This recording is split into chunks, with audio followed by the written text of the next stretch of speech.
आपसी मुठभेड़ में डकैत मारा जा रहा है तो समाजवादी पार्टी को बुरा लग रहा है।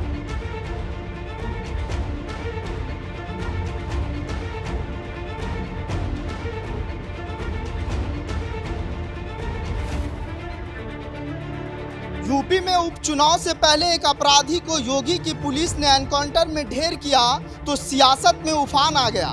सत्ता और विपक्ष के नेताओं में जुबानी जंग का ऐसा दौर शुरू हुआ जो जाति के आसपास घूमने लगा। लेकिन योगी सरकार के सामने एनकाउंटर पर विपक्ष के आरोप फीके पड़ गए। क्या है पूरा मामला, देखिए इस रिपोर्ट में। सोचिए, कहीं कोई कल्पना कर सकता था कि जाति और धर्म को देख करके ट्रांसफर पोस्टिंग और जाति और धर्म को देख करके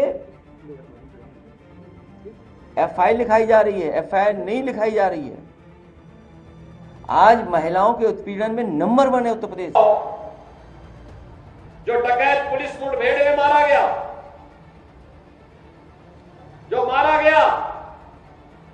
अगर वह डकैत जैसे हथियारों का प्रदर्शन करते हुए डकैती डाल रहा है, वहां ग्राहक भी बैठे हैं, ग्राहकों को खड़ा करके एक तरफ करके अगर गोली मार देता तो क्या उनकी जान को ये समाजवादी पार्टी वापस कर पाती क्या?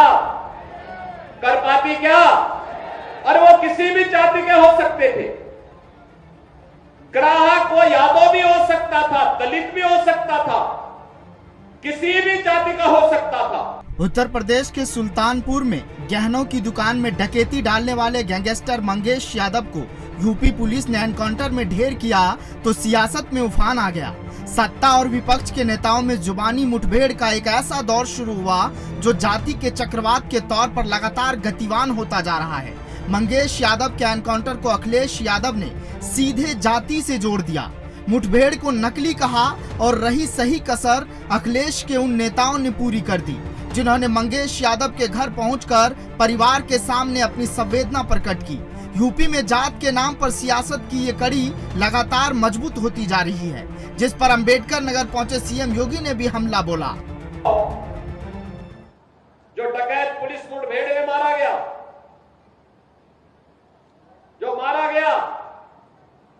अगर वह डकैत जैसे हथियारों का प्रदर्शन करते हुए डकैती डाल रहा है, वहां ग्राहक भी बैठे हैं, ग्राहकों को खड़ा करके एक तरफ करके अगर गोली मार देता तो क्या उनकी जान को ये समाजवादी पार्टी वापस कर पाती क्या? और वो किसी भी जाति के हो सकते थे। ग्राहक वो यादव भी हो सकता था, दलित भी हो सकता था, किसी भी जाति का हो सकता था। हालांकि अखिलेश यादव के जाति देखकर एनकाउंटर वाले बयान को लेकर राहुल गांधी भी सुर में सुर मिलाने लगे। उन्होंने कहा, भाजपा शासित राज्यों में कानून और संविधान की धज्जियां वही उड़ा रहे हैं जिन पर उनका पालन कराने की जिम्मेदारी है। सुल्तानपुर में हुए मंगेश यादव के एनकाउंटर ने एक बार फिर साबित कर दिया है कि भाजपा रूल ऑफ लॉ पर विश्वास नहीं करती। मंगेश के परिवार के आंसू पूरे देश से सवाल पूछ रहे हैं। कौन जिएगा और कौन नहीं, इसका फैसला अदालत करेगी या पुलिस।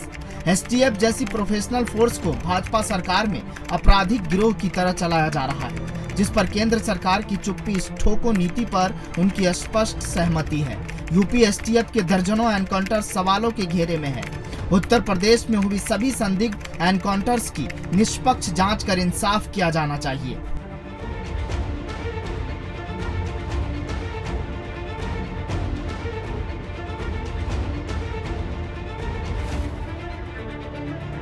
बहरहाल यूपी में एनकाउंटर पर राहुल गांधी और अखिलेश यादव के दावे योगी सरकार के सामने कमजोर पड़ गए। यूपी में एनकाउंटर में मारे गए 183 आरोपी, जिसमें मुस्लिम 61, ब्राह्मण 18, ठाकुर 16, जाट और गुजर 15, यादव 14, दलित 13, आदिवासी 3, सिख 2, ओबीसी 7, अन्य 34। आपसी मुठभेड़ में डकैत मारा जा रहा है तो समाजवादी पार्टी को बुरा लग रहा है।